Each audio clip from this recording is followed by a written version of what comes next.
Direct tax का Hindi English meaning देखेंगे, साथ ही इसका मतलब समझेंगे। डायरेक्ट टैक्स का हिंदी मीनिंग प्रत्यक्ष कर, सीधा कर।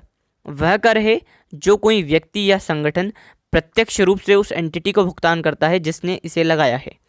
डायरेक्ट टैक्स का हिंदी मीनिंग हो गया, इंग्लिश मीनिंग देखते हैं। A tax such as income tax which is levied on the income और profits of the person who pays it rather than on goods or services. For example, income tax, wealth tax, land revenue, corporate tax, toll tax, capital gain tax. Direct tax वो कर होता है, वो tax होता है जो सीधा आपको पे करना होता है, जिसने जिस भी संस्था ने, जिस भी ऑर्गेनाइजेशन ने आपके ऊपर लगाया है। तो मेनली सरकार लगाती है टैक्स, तो सरकार को आपको पे करना है कर सीधे तौर पर। जैसे इनडायरेक्ट टैक्स में होता है कि आपको डायरेक्टली पेमेंट नहीं करनी होती है, वैसे डायरेक्ट टैक्स में आपको डायरेक्टली सरकार को पेमेंट करनी होती है जो भी आप पर टैक्स लगा है उस टैक्स को। जैसे इनकम टैक्स, इनकम मतलब आपकी आय पर जो टैक्स लगता है या आपके प्रॉफिट पर जो टैक्स लगता है वो सीधा आपको सरकार को पे करना है। और डायरेक्ट टैक्स के उदाहरण भी देख लेते हैं।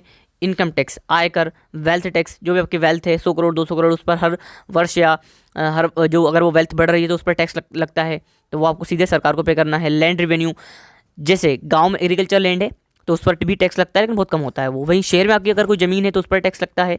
और अगर आप जैसे प्लॉट वगैरह होते हैं, प्लॉट्स वगैरह लेते हैं तो उस पर टैक्स लगता है, तो वो सीधा आपको सरकार को पे करना पड़ता है। कॉर्पोरेट टैक्स मतलब जो कंपनीज हैं उनके प्रॉफिट पर जो टैक्स लगता है वो कॉर्पोरेट टैक्स कहलाता है, तो वो टैक्स वो भी आपको सीधा, वो प्रॉफिट पर जो टैक्स लगेगा वो आपको सीधा सरकार को पे करना है। वही टोल टैक्स, जैसे रोड पर, हाईवेज पर टोल नाके होते हैं तो उस पर जो कार है या ट्रक्स वगैरह जब जाते हैं तो उनको एक पेमेंट देनी होती है उस रोड पर चलने के लिए, तो उसको कहते हैं toll tax. Capital gain tax, capital gain tax वो टैक्स होता है, कैपिटल मतलब पूंजी, गेन मतलब उसकी बढ़ोतरी होना, वो टैक्स मतलब कर।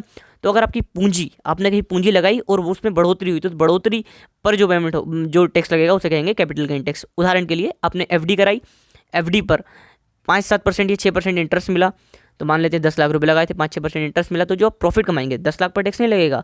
जो प्रॉफिट कमाएंगे, जो 5-6% इंटरेस्ट मिला है तो उससे जो प्रॉफिट कमाएंगे उस पर टैक्स लगेगा। वहीं आपने अगर शेयर बाजार में पैसा लगाया, 1 लाख लगाए थे, 10 लाख हो गए, तो 1 लाख पर टैक्स नहीं लगेगा, उन 10 लाख पर टैक्स लगेगा।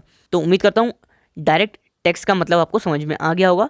इस वर्ड को इंग्लिश के किसी सेंटेंस में यूज़ कीजिए और कमेंट बॉक्स में उस सेंटेंस को शेयर कीजिए। साथ ही इस चैनल को सब्सक्राइब कीजिए, वीडियो को लाइक कीजिए, शेयर कीजिए। Thank you, have a nice day, bye bye, take care. मिलते हैं नेक्स्ट वीडियो में।